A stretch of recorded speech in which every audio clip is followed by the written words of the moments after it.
Soomaalidu siday maanta tahan kuu sawiraya suubanihi udgoonaa sallallahu alayhi wasallam hadduu joogi lahaa saaka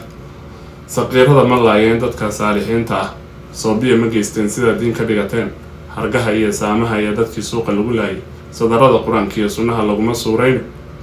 siday diintu tiri haddii lagu salaynayo muslimka ama silsilahayn haddaad saalix noo tahay markaas seefta igu boobtay baan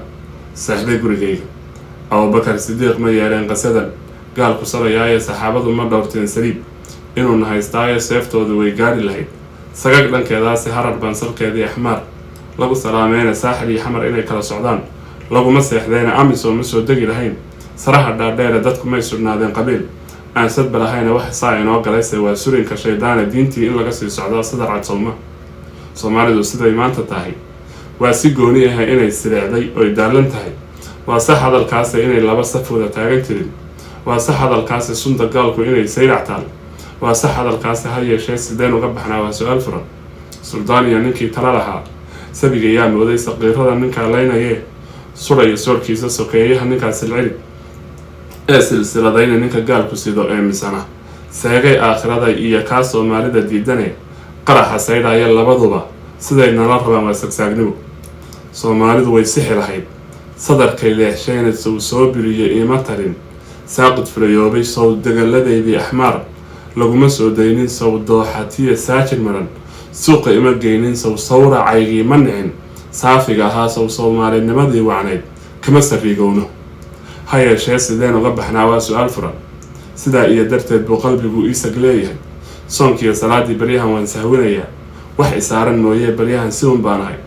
ummad saqara aadaan rabaa inay samaadaan sunnaha iyo diintaan rabaa inay sarreeyaan sadarada qur-aankaan rabaa inaan sifaynaa salagliya dhulkaygii baan rabaa inay siraadaan sinaan iyo sareedaan rabaa lagu santaagaa sallaxaad inaan taga waan jeclahay oon sadkay helo isa sabana dhankiisa waan jeclahay oon sabiib daga ee sool iyo sanaag waan jeclahay inay sugnaadaane sulb inaan ku maalana waan jeclahay seelihii xamara sixirkana inuu baxo waan jeclahay oo la saakimo silaca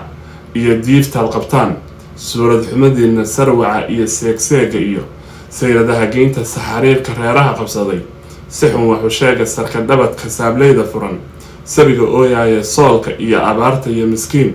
sadaqa doonaya saqda dhexe habeenkii salaad looma soo kaco subaxiina suuqyadu ma lahan sicir la iibshaa ee suug iyo waxaad nala dhacdeen saban waxlaayaa suubanihii udgoonaa sallallahu alayhi wasallam hadduu joogi lahaa saaka Soomaalida ma laayeen dadka saalixiinta ah sax miyaa sokeeyow inaan saxa aqoon weyno sax miyaa sokeeyow inaan sirci ku noolaano sax miyaa 30 sano inaan dowlad saxa weyno sax miyaa saliibgu inuu haysto saraheena sax miyaa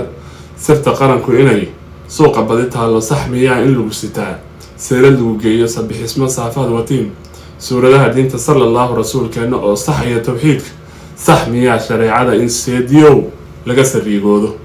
sirqiya nin liitoo yaqaan sida dal loo saaqo Serbiya siyaasiga ka yimid xukunka yaa saaray saadira wallahi oo adaa lagu sujuudayo inuu seero buuxsado adaan sadaqa doonayna adiga sanduuqyadaadu bateen oon sabool noqonaysa kiya adaan naga sugayn inaan wax siinaaye naga suuli eebow sahwiga sababay seegseeg